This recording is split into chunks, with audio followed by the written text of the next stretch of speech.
জমিনের মালিক হতে হবে তোমাদেরকে। এই জমিনের মালিক হতে হবে কাদেরকে? মুসলমানদেরকে। নাহলে তো কাফের মুশরিকরা, ইহুদি খ্রিস্টানরা মালিক হয়ে এরপর আপনাদের দেশে বোম ফেলে এরপর আপনাদের দেশ ধ্বংস করে ফেলবে। তাহলে আপনাদেরকে জমিনের কর্তা হতে হবে, মালিক হতে হবে, কারণ আপনাদেরকে জমিনের মালিক হিসেবে আল্লাহ বানিয়েছে। ইন্নী জাইলুন ফিল আরদি খলিফা, আমি এই জমিনে তোমাদেরকে খলিফা বানাইছি। খলিফা মানে কি? খলিফা মানে তো জমিনের মালিক। ওয়ালাকাদ কাতাবনা ফিজ জাবুরি মিন বাদি যিকরি আন্নাল আরদা ইয়ারিসুহা ইবাদিয়াস সালিহুন, আমি সকল আসমানি কিতাবে এটা লিখে দিয়েছি যে এই জমিনের মালিক হবে আমার নেককার বান্দারা, প্রিয় বান্দারা। এখন আমরা কথায় কথায় কেবল দুনিয়া ছেড়ে দাও, দুনিয়া ছেড়ে দাও, আমরা এ কথা যখন আপনাদেরকে বলি তখন আমাদের উদ্দেশ্য থাকে ভিন্ন। আমরা বলি যে দুনিয়াটাকে আপনাদের হার্টে নিয়ে যান না, আপনাদের হার্টের জিকির দুনিয়ারে বানাবেন না, আপনাদের হ্যান্ডে থাকুক দুনিয়া। দুনিয়া আপনারা পরিচালনা করবেন, কিন্তু হ্যান্ডে থাকবে, হার্টে থাকবে কে? আল্লাহ। হার্টে থাকবে আল্লাহ, দুনিয়া থাকবে হ্যান্ডে। যেমন ওমর রাদিয়াল্লাহু তাআলা আনহু, অর্ধ পৃথিবীর শাসক, রাতের বেলা আবার দাঁড়িয়ে বলতেন, হে আল্লাহ, তুমি কি ওমরকে ক্ষমা করেছো? তাইলে আমি আমার নিজকে কংগ্রেচুলেশন জানাতে পারি। আর যদি তুমি আমাকে ক্ষমা না করতে, তাহলে আমার অবস্থা কি হবে? সারা দুনিয়া শাসন করেন। ওমরের ভয়ে বাঘ এবং ছাগল এক জায়গায় পানি খায়, কারণ বাঘ জানতো, নেকড়ে বাঘ জানতো, যদি আমি ছাগলের অন্যায় ভাবে তাকে কোনো কিছু করি তাহলে ওমর আমারে ধরে ফেলবে। রাদিয়াল্লাহু তাআলা আনহু। এইরকম মানুষ আমাদের হওয়া লাগবে, এরকম মানুষ আমাদের হওয়া লাগবে। দুনিয়াকে নিজেদের নিয়ন্ত্রণের অধীনে নিয়ে আসতে হবে। প্রিয় ভাই, আমি দুনিয়ার বিরুদ্ধে বলছি না, আমি যেটা বলছি আল্লাহ সুবহানাহু ওয়া তাআলা তিনি বলছেন যে তোমরা জমিনে ছড়িয়ে পড়ো, কারণ দুনিয়া তোমাদের শাসন করা লাগবে, তোমাদেরকে পরিচালনা করা লাগবে। দুনিয়াকে মানুষের জন্য কল্যাণ তোমাদের করতে হবে। কেবল তোমরা কনজিউমার হবা না, কেবল তোমরা খাদক হবা না, কেবল তোমরা বাজারে গিয়ে জিনিস কেনবা এরকম মানুষ হবা না। মুসলমানদের দেশগুলো এখন ইহুদি খ্রিস্টানদের মার্কেট, ওদের পণ্যগুলো মুসলমানদের দেশে বিক্রি হয়, কিন্তু মুসলমানরা কোনো পণ্য বানায় না, এরা সব হলো এখন খাদক। অথচ মুসলমানরা বানানোর কথা ছিল, ওরা আমাদেরটা নিয়ে বেনিফিট হওয়ার কথা ছিল, কারণ রাসূলুল্লাহ সাল্লাল্লাহু আলাইহি ওয়াসাল্লাম বলেছেন আল মুমিনু খায়রুন কুল্লু, ইমানদার তো সবচেয়ে বেশি কল্যাণ কর, ইমানদারের সবচেয়ে বেশি কল্যাণ করবেন, তার কাজ হচ্ছে কল্যাণ করা, মানুষের জন্য কল্যাণ করবেন। খায়রুন নাসি আনফাউহুম, রাসূলুল্লাহ সাল্লাল্লাহু আলাইহি ওয়াসাল্লাম বলেছেন সবচেয়ে উত্তম মানুষ তিনি, যিনি মানুষের কল্যাণ করেন বেশি, তিনি সবচেয়ে উত্তম। অথবা আমাদেরকে এরকম উত্তম মানুষ হওয়ার কথা ছিল। প্রিয় ভাইরা, মসজিদ থেকে বের হয়ে যেতে হবে, লক্ষ্য একটাই, দুনিয়া নিয়ন্ত্রণ করা, কিন্তু অন্যায় হবে না। কিভাবে? ন্যায়ভাবে দুনিয়া নিয়ন্ত্রণ করা। তারপরে আল্লাহ তাআলা বললেন ওয়াজকুরুল্লাহ কাসীরা, শুধু ওয়াজকুরুল্লাহ না, ওয়াজকুরুল্লাহ কাসীরা, আল্লাহকে বেশি বেশি স্মরণ করো। তার মানে আপনি যখন দুনিয়াও পরিচালনা করছেন তখন আপনার অন্তরে কে আছে? আল্লাহ সুবহানাহু ওয়া তাআলা আছেন। আপনার লক্ষ্য মহান আল্লাহ সুবহানাহু ওয়া তাআলা এর সন্তুষ্টি অর্জন করা। জিকির মানে কি বলেন তো? কার স্মরণ? আল্লাহর স্মরণ। যে ব্যক্তি আল্লাহকে স্মরণ করে, আল্লাহ কি বলেছেন? ফাযকুরুনি আযকুরুকুম, তোমরা আমাকে স্মরণ করো, আমি তোমাদের কথা স্মরণ করব। আনা ইনদা, তিনি হাদিসে কুদসিতে বলেছেন আনা ইনদা যন্নি আবদি ওয়া আনা মাআহু ইযা যাকারানি, আমার বান্দা আমারে যেমন মনে করে আমি তেমনই, ও যখন আমার কথা স্মরণ করে তখন আমি সেখানে সাথে সাথে উপস্থিত হয়ে যাই। আল্লাহর জিকির ছাড়া কোনো মানুষ কোনোদিন শক্তিশালী হতে পারে না, অসম্ভব, ইম্পসিবল। ওয়ালা তাকুনু কাল্লাযীনা নাসুল্লাহা ফাআনসাহুম আনফুসাহুম উলাইকা হুমুল ফাসিকুন।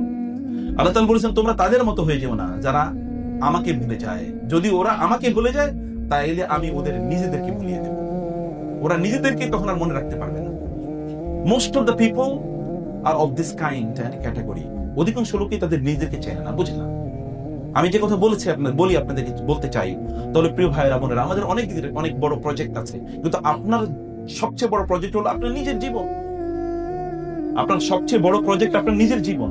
আপনার নিজের জীবনটা আপনি কিভাবে সাজাচ্ছেন বলেন? আনফুসাকুম ওয়া আহলিকুম নারা, জাহান্নাম থেকে বাঁচার জন্য আমার কোনো প্রজেক্ট আছে? আমার নিজকে আমি কোথায় দেখতে চাই আফটার 1 year and 2 years? এটা হলো লাইফ প্রজেক্ট, ব্যক্তিগত জীবনের প্রজেক্ট। এই জীবনের প্রজেক্টটা আমাদেরকে যদি আমরা নিতে পারি, তখন আমরা আল্লাহ সুবহানাহু সাথে আমাদের রিলেশনটা আমরা স্ট্রং করব। এই সব কিছুর মালিক কে বলেন তো? এই কুল কায়নাতের মালিক কে? তার সাথে যদি আপনার রিলেশন থাকে তাহলে কেমন হইতে পারে বলেন তো? জিবরিল এসে বলেন, ইয়া রাসূলুল্লাহ, আল্লাহ পাঠাইছে আমাকে এই আপনার কাছ থেকে অনুমতি নেওয়ার জন্য, এই উহুদ পাহাড়টাকে আমি সোনা বানিয়ে দিতে চাই। যখন তায়ের পাশে তাকে অত্যাচার করলো, তখন পাহাড়ের ফেরেশতা জিবরিলের সাথে এসেছেন আলাইহিস সালাম, এবং বললেন যে জিবরিল বলেন উনি এসেছেন, তার মেসেজ আছে কি? বলে আল্লাহ পাঠিয়েছেন আমাকে এই উদ্দেশ্যে আপনি যেন অনুমতি দেন। যদি আপনি অনুমতি দেন, তাহলে এই যে দুটো পাহাড় আছে, বিশাল পাহাড়, এই বিশাল পাহাড় তাই পাশের উপর আমি ছুড়ে মারব। দেখছেন পরিস্থিতি কি? কারণটা কি? কারণটা কি বলেন? আল্লাহর সাথে ডাইরেক্ট কানেকশন, রিলেশন।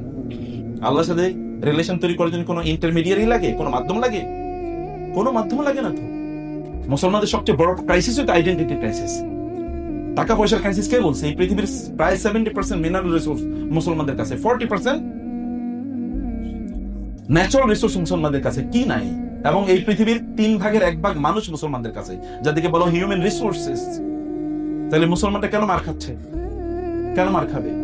কি কারণে মুসলমানরা দুর্বল? দুর্বল একটাই, তার আইডেন্টিটি নাই তো। সে তার নিজকে মুসলিম হিসেবে গর্ব করে না, সে তার আইডেন্টিটি প্রকাশ করে না, সে তো ইনফেরিয়রিটিতে থাকে। আল ওয়াহান, দুর্বল। আরবিতে বলা হয়, আল্লাহ তাআলা বলেছেন, ওয়ালা তাহিনু ওয়ালা তাহজানু ওয়া আনতুমুল আ'লাউনা ইন কুনতুম মুমিনিন। মুমিন যদি হও, তাহলে তোমরাই গোটা পৃথিবীর বিজয়ী, এই পৃথিবী তোমরাই নিয়ন্ত্রণ করবা। কিন্তু ওয়াহান নিজের মধ্যে নিয়ে আসে দেবে না। ওয়াহান মানে হচ্ছে কোন একটা পাখি যখন ধরেন সে বিষাক্ত কোন একটা খাবার খেয়ে ফেললো, খাবার খেয়ে ফেলার পরে তার গোটা শরীরে বিষ ছড়িয়ে পড়েছে, এখন সে ঝাপটাতে পারে না, তার পাখাগুলো তুলতে পারে না, পায়ের উপর ভর দিতে পারে না, এখন উঠতে পারে না, একেবারে মরার মতো পড়ে আছে। এবং উম্মার অবস্থা দেখেন না এরকম, গোটা উম্মা এখন মরার মতো পড়ে আছে। নেকড়ে বাঘরা চারিদিকে তাদেরকে খাবলা দিয়ে খাচ্ছে, আর বলার মতো কেউ নাই, চিন্তা করার মতো কেউ নাই। চিন্তাই তো করেন লোকেরা, ভাবেই তো না এই সৃষ্টিতে এমন কোনো কিছু নাই জিন এবং মানুষ ছাড়া যারা আল্লাহর ইবাদত করে না, কিচ্ছু নাই। ওয়ালাহু ইয়াসজুদু মান ফিস সামাওয়াতি ওয়াল আরদি তাওআন ওয়া কারাহা। আসমান এবং জমিনে যা কিছু আছে সব আল্লাহর ইবাদত করে। সূর্যকে কোনোদিন পশ্চিম দিক থেকে উঠতে দেখছেন? সূর্য কোনোদিন তার নির্ধারিত সময়ের বাইরে 1 সেকেন্ড পরে উঠছে? উঠে নাই। যা যেখানে হওয়ার কথা তার সবই হচ্ছে,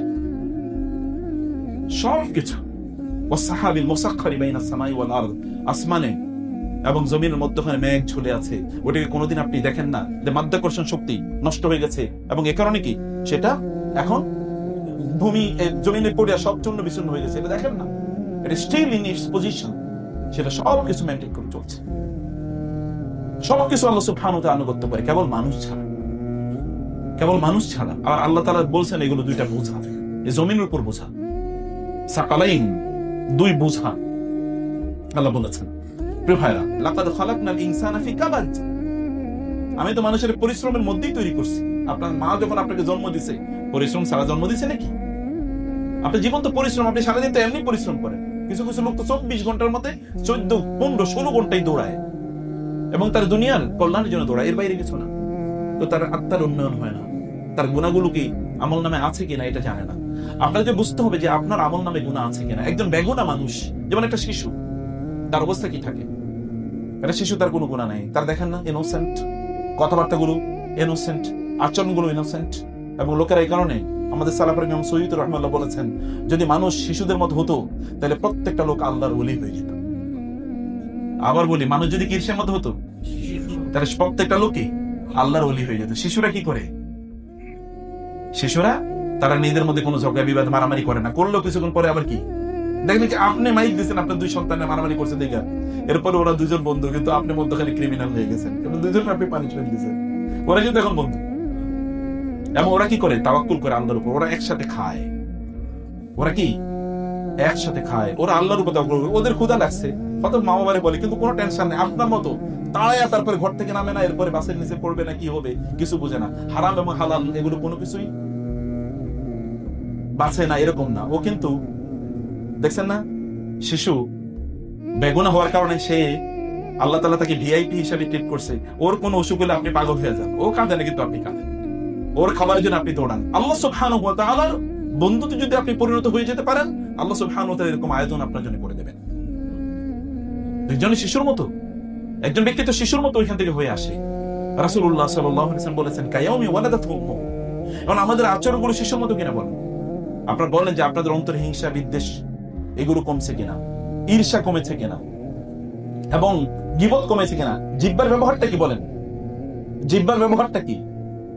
আবু বকর রাদিয়াল্লাহু তাআলা আনহু একটা বন্ধ, একটা মানে বন্ধ, একটা চারদিকে দেয়াল করা, বাউন্ডারি করা, এইরকম একটা জায়গার মধ্যে তিনি গিয়ে তারপরে বলছেন ইন্না হাযা ক্বাদ আওরানা দিয়াল মাওয়ারিদ, এটাই আমারে ডুবাইছে, এটা আমারে ডুবাইছে। ওই দিক দিয়ে যাচ্ছেন আবু বকর রাদিয়াল্লাহু তাআলা, তিনি বলেন কে এই কথা বলে, কে এই কথা বলে? একটু উকি মেরে দেখলেন ওইখানে আবু বকর বলতেছে, জিহ্বা টানতেছে আর বলতেছে এই জিহ্বাই আমারে ডুবাইছে। আচ্ছা, ওনারে জিহ্বা ডুবাইছে গোটা মানব জাতি। রাসূল সাল্লাল্লাহু আলাইহি ওয়াসাল্লামের উম্মার কথা যদি বলি, এই উম্মার রাসূলকে বাদ দিয়ে উম্মার একেবারে কিয়ামত পর্যন্ত যত লোক আসবে, সকল লোকের আমল যদি একটা পাল্লায় দেওয়া হয়, আবু বকরের আমল যদি আরেকটা পাল্লায় দেওয়া হয়, তাহলে আবু বকরের পাল্লাটা ভারী হয়ে যাবে রাদিয়াল্লাহু তাআলা। ওমর রাদিয়াল্লাহু তাআলা একবার কোন একটা আলোচনায় কেউ একজন ওমরকে এসে বললেন রাদিয়াল্লাহু তাআলা, আপনার আমল তো, আপনি তো আবু বকরের মধ্যে এরকম মর্যাদাবান হয়ে গেছেন। আবু বকর রাদিয়াল্লাহু তাআলার সাথে ওমরকে তুলনা দিয়েছে। ওমর রাদিয়াল্লাহু তাআলা বললেন, ওরে বোঝানো দরকার যে আবু বকরকে, ওরকে বোঝানো দরকার। তিনি বললেন ঠিক আছে, আপনি একটু চান। গিয়ে আবু বকর রাদিয়াল্লাহু তাআলা বলেন যে উনি রাসূলের সাথে ওই যে গুহায় 3 রাত ছিল না, ওই রাতগুলো শুধু আমাকে দিয়ে দেখ, আমি ওমর না আমার ফ্যামিলির যত সওয়াব আছে সব সওয়াব আমি তাকে দিয়ে দেব। তখন উনি বুঝছে আমি তো ভুল করছি, আমি তো ভুল করেছি, আমি বুঝতে পারি না আবু বকরকে রাদিয়াল্লাহু তাআলা। তিনি জিহ্বা টানতেছেন, কারণ আপনি হজ করে আসছেন, আপনি মনে করছেন আমি প্রচুর হাঁটছি, আমি প্রচুর, একজন ৭৯টা উমরা করছে। কয়টা উমরা করছে? ৭৯টা, একটা হজে, অথচ গেছে হজ করতে, বুঝেই নাই যে কি জন্য গেছে। ৭৯টা উমরা করে এরপর হজের সময় তার স্ট্রেসারে নিয়ে এরপরে গরম লাগে, কারণ ওই যে আল্লাহর যে সুন্নাহ, আল্লাহর যে বিধান অমান্য করছে, কারণে পরে গিয়ে বিপদ হয়েছে। যাই হোক, সেটা ভিন্ন কথা। আল্লাহ তাআলা বলেছেন যারা হেদায়েত পায় তাদের হেদায়েত বাড়তে থাকে। আপনি যে হেদায়েত পেয়েছেন এর মানে হচ্ছে আপনার হেদায়েত বাড়তে থাকে। আপনার যে গুনাহ মাফ হয়েছে তার মানে হচ্ছে এখন আর আপনি গুনাহ করে মজা পান না, এখন আপনি ইবাদত করে মজা পান। আপনি যে জান্নাতি মানুষ, জান্নাতি মানুষের যে বৈশিষ্ট্য, সেই বৈশিষ্ট্য আপনার মধ্যে ফুটে উঠছে। ও আকবালা বা'দুহুম আলা বা'দিন ইয়াতাসাআলুন, জান্নাতের একজন আরেকজনের সাথে গল্প করবে সেদিন। ক্বালু ইন্না কুন্না ক্বাবলু ফি আহলিনা মুশফিকিন, তারা বলবে আমরা দুনিয়ার জীবনে পারিবারিক সময়েও আমরা খুব ভয়ে থাকতাম। ফামান্নাল্লাহু আলাইনা ওয়া ওয়াকানা আযাবাস সামূম, এই কারণে আল্লাহ আমাদের উপর অনুগ্রহ করেছেন, আমাদেরকে জাহান্নামের লু হাওয়ার শাস্তি থেকে আল্লাহ তাআলা আমাদেরকে রক্ষা করেছেন। ইন্না কুন্না মিন ক্বাবলু নাদউ, আমরা আল্লাহকে ডাকতাম দুনিয়ার জীবনে, ইন্নাহু ওয়াল বারুর রহিম। এটা তো জান্নাতীদের বৈশিষ্ট্য। এখন আপনি বলেন আমরা কয় ঘন্টা আল্লাহর বান্দা? ডেইলি 24/7 না, নাকি 24 ঘন্টাতে আমরা আল্লাহর বান্দা, নাকি নাকি আমরা 2 ঘন্টা আল্লাহর বান্দা আর বাকি সময়গুলো আমরা শয়তানের বান্দা? কি বলে? আমরা 4 আওয়ার্স আল্লাহর বান্দা না? নিঃশ্বাস কার, অক্সিজেন কার নিচ্ছি? আচ্ছা, আমার যে এই যে হার্ট যে বিট করছে, ফাংশন করছে, এটা কে করাচ্ছে ফাংশন? আল্লাহ যদি বলেন তোমার হার্ট এখন থেকে একটা সেকেন্ডের জন্য নড়বে না, কারো ক্ষমতা আছে দুনিয়ার? কারো ক্ষমতা? ব্লাড সার্কুলেশন হবে না, ব্রেন কাজ করবে না, ব্রেন হ্যামারেজ হয়ে যাবে, কে ঠেকাবে? ঠেকার মতো কেউ আছে? নাই। তিনি তো সবকিছু নিয়ন্ত্রক, তিনি তো সবকিছু নিয়ন্ত্রণ করেন। বিয়াদিকাল খায়র, এবং ইনিল হুকমু ইল্লা লিল্লাহ, সব সিদ্ধান্ত তার পক্ষ থেকে আসে। ওয়া মা ইয়াযকুরুনা ইল্লা আন ইয়াশা আল্লাহ, আল্লাহর জিকিরও আপনি করতে হলে আল্লাহর অনুমতি নিয়ে করেন। ওয়া মা তাশাউনা ইল্লা আন ইয়াশা আল্লাহ, সিদ্ধান্ত নিতেও আপনি কোন সিদ্ধান্ত নিতে চান আপনার জীবনের ব্যাপারে, আগে সিদ্ধান্ত নেন কে? বুঝেন নাই কথা? আপনার ব্যাপারে আগে সিদ্ধান্ত কে নেয়? আল্লাহ নেন, তারপর আপনি সিদ্ধান্ত নেন। আপনি আগে নেন, পরে আল্লাহ নেন? নো। এমনকি আমাদের সৃষ্টির 50,000 বছর পূর্বে আল্লাহ নির্ধারণ করে রেখেছেন না কি হবে? রেখেছেন কিনা? রেখেছেন। তিনি এমন মহান, এমন ক্ষমতাধর মহান আল্লাহ সুবহানাহু ওয়া তাআলা। ইন্নাল মুত্তাকিনা ফি জান্নাতিন ওয়া নাহার ফি মাকআদি সিদকিন ইনদা মালিকিন মুকতাদির। ইবাদতের স্বাদ আছে কিনা বলেন তো? ইবাদতের স্বাদ আছে না? আমাদের সালাফরা বলতেন যে ব্যক্তি দুনিয়াতে জান্নাত পায় না সে আখিরাতে জান্নাত পাবে না। যে দুনিয়াতে জান্নাতের ফিল পায় না সে আখিরাতে জান্নাতে যাবে কিভাবে? দুনিয়াতে জান্নাতের ফিল কি জানেন? ইবনে কাইয়্যিম রাহিমাহুল্লাহ বলতেন, আমাদের যখন মন খারাপ হইতো তখন আমি আমাদের শেখের কাছে যেতাম। শেখ কে? হ্যাঁ, ইবনে তাইমিয়া রাহিমাহুল্লাহ বলছে মন খারাপ হইলে শেখের কাছে যেতাম, ইবনে তাইমিয়ার কাছে। শেখের দেখার পরে মন ভালো হয়ে যেত। একবার শেখের কাছে গেলাম, দেখা করে যে ইবনে তাইমিয়া রাহিমাহুল্লাহ, আল্লাহ কত ইলম তাকে দিয়েছেন এটা আল্লাহ ছাড়া কেউ জানে। ইবনে তাইমিয়া রাহিমাহুল্লাহর কাছে একবার গেলেন, সকালে গেছেন, মন খারাপ, কিন্তু ওস্তাদ দুপুর পর্যন্ত দেখা করে না। শেখ দুপুর পর্যন্ত দেখা করে না। দুপুরের পরে যখন আসলো দেখা করার জন্য, তিনি তখন কিন্তু কারাগারে দেখা করতে গেল। তাকে যখন সেখানে দেখা করতে গেল, বলে যে শেখ আমরা তো সকালে এসে বলে না আমার একটু জিকির ছিল তো আমি জিকির ছাড়িয়ে আসতে পারি না। আমার একটু জিকির ছিল। নবী সাল্লাল্লাহু আলাইহি ওয়াসাল্লাম তিনি একজন সাহাবী, তারা অন্য জায়গা থেকে মদিনায় এসেছেন হিজরত করে। প্রতিদিন রাসূল সাল্লাল্লাহু আলাইহি ওয়াসাল্লাম তাদের সাথে দেখা করতে যেতেন, এবং একদিন এশার পরে একদিন দেখা করতে একটু দেরি করেছেন। তো রাসূল, তারা বললেন, ইয়া রাসূলুল্লাহ, আপনি তো প্রতিদিনই আসেন একটু দেখা করার জন্য, আজকে যে দেরি করলেন, লিমা তাআখারতা আলাইনা, দেরি করলেন যে? বলে, আমি তো প্রতিদিন এই সময় কোরআনের এতটুকু পড়ি, এতটুকু পড়তে আজকে দেরি হয়ে গেছে, এই কারণে আসতে পারিনি। এটা কে? যার উপর কোরআন নাযিল হয়েছে। এখন আপনারা বলেন যে আপনাদের কোরআনের মজা কই? কোরআন কতটুকু পড়েন আপনি? কোরআন স্পষ্টই করেন না। আল্লাহর কিতাব, আল্লাহর বাণী, এবং এটার ব্যাপারে কবরে প্রশ্ন করা হবে। এটা অভিযোগ। কোরআন হুজ্জাতুল লাকা আও আলাইকা, কোরআন আপনার পক্ষে অথবা বিপক্ষে দলিল হিসেবে দাঁড়াবে কিয়ামতের দিন। এবং আপনারা জানেন জান্নাতে কোনো ইবাদত নাই, আছে নাকি? কথা বুঝেন না? জান্নাতে কোনো ইবাদত আছে নাই, কিন্তু জান্নাতে একটা কাজ আছে, সেটা কি? কোরআন তেলাওয়াত। আল্লাহ সুবহানাহু, কিয়ামতের দিন কেউ নাই চারিদিকে, সেদিন আল্লাহ সুবহানাহু ওয়া তাআলা বলবেন, ইকরা ওয়ারতাকি ওয়ারাত্তিল কামা কুনতা তুরাত্তিলু ফিদ দুনিয়া ফাইন্না মানজিলাতাকা ইনদা আখিরি আয়াতিন তাকরাউহা। তুমি কোরআন পড়তে থাকো, পড়তে থাকো, জান্নাতে উপরে উঠতে থাকো, উপরে উঠতে থাকো। যেখানে গিয়ে তোমার কোরআন তেলাওয়াত শেষ, সেখানেই তুমি জান্নাতে অবস্থান করবে। ওইটা তোমার স্টেজ জান্নাতে। এবং এই কারণে আয়েশা রাদিয়াল্লাহু তাআলা বলতেন, কোরআনের যতগুলো আয়াত জান্নাতে স্টেজ যতগুলো। কোরআনের সাথে আপনার সম্পর্কই নেই। আপনি কিভাবে ইবাদতের মজা বুঝবেন, টেস্ট বুঝবেন কিভাবে? রাতের নামাজ সংখ্যা দিয়ে কি হবে বলেন তো? আপনি কি সংখ্যা দিয়ে আল্লাহকে সন্তুষ্ট করতে পারবেন? আপনি বলেন তো, ফেরেশতাদের সংখ্যা কত? Billion, trillion, trillion, trillion, trillions of trillions of trillions of trillions to the power 1 trillion. হ্যাঁ, anybody knows it? কেউ জানে? কেউ জানে? কারণ ইনফাইনিটি, এটা ইনফাইনাইট। কে করবে এটা? কিভাবে করবে? সেই ফেরেশতাদের ব্যাপারে হাদিসে এসেছে, রাসূল সাল্লাল্লাহু আলাইহি ওয়াসাল্লাম বলেছেন, আকাশে। আকাশ মানে কি? কেউ বলতে পারছে আজ পর্যন্ত আকাশ কি? কেউ বলতে পেরেছে? আকাশের দৈর্ঘ্য কতটুকু কেউ বলতে পারবে? কেউ জানে না। বলেছে আকাশে, আসমানে 4 আঙ্গুল পরিমাণ জায়গাও ফাঁকা নাই যেখানে একজন ফেরেশতা দাঁড়িয়ে আল্লাহর ইবাদত করছে না, অথবা সেজদা দিচ্ছে না, অথবা রুকু দিচ্ছে না, আল্লাহর ইবাদত করতেছে। এবং এই বাইতুল্লাহ সোজা বাইতুল মামুর আছে সপ্তম আকাশে। সেই সপ্তম আকাশের প্রত্যেকটি মুহূর্তে 70,000 ফেরেশতা এখানে তাওয়াফ করে। যারা একবার তাওয়াফ করছে তারা কিয়ামত পর্যন্ত তাওয়াফ করার মতো চান্সই পাবে না। সংখ্যা কত বলে? এরা আল্লাহর ইবাদত করে। তাহলে আপনি কি ইবাদত করে আল্লাহর সন্তুষ্ট করবেন? কি ইবাদত করে? এটা কোয়ালিটি না কোয়ান্টিটি? আল্লাহ কোয়ালিটির দিকে তাকান, কোয়ান্টিটির দিকে তাকান না। আপনার সংখ্যা কত এটা আল্লাহ দেখতেই চান না। আল্লাহ সুবহানাহু ওয়া তাআলা দেখতেই চান না এটা কত সংখ্যা কি করছে। 2 রাকাত নামাজ পড়ে রাসূলুল্লাহ সাল্লাল্লাহু আলাইহি ওয়াসাল্লাম সারা রাত কাটিয়ে দিয়েছেন। একটা আয়াত তিনি সারা রাত পড়েছেন, একটা আয়াত। এখন বলেন এই মজা কবে আপনি পাবেন? আপনারা যারা আরো বেশি গেছেন, আপনি দেখেছেন যে মসজিদে কোরআনের স্ট্যান্ড আছে। এখন যারা কোরআনের অনেক লম্বা সূরা পড়তে পারে না, ওরা ওই মজা থেকে তাদের নিজেকে বঞ্চিত করতে চায় না। আল্লাহর কসম, যারা তাহাজ্জুদে লম্বা সূরা পড়েন না, তাদের নিজেকে তারা বঞ্চিত করছে। আল্লাহর কসম, আল্লাহর কসম বঞ্চিত করছে। তাতাজাফা জুনুবুহুম আনিল মাদাজি'i ইয়াদউনা রাব্বাহুম খাওফান ওয়া তামা'আন ওয়া মিম্মা রাযাকনাহুম ইউনফিকুন ফালা তা'লামু নাফসুম মা উখফিয়া লাহুম মিন কুররাতি আয়ুন জাযাআন বিমা কানু ইয়ামালুন।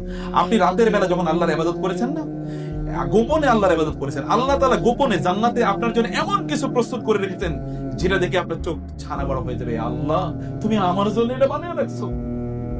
আল্লাহ বলবেন, কেন তুমি রাতের অন্ধকারে আমার জন্য একা ইবাদত করো, যখন কেউ দেখে না?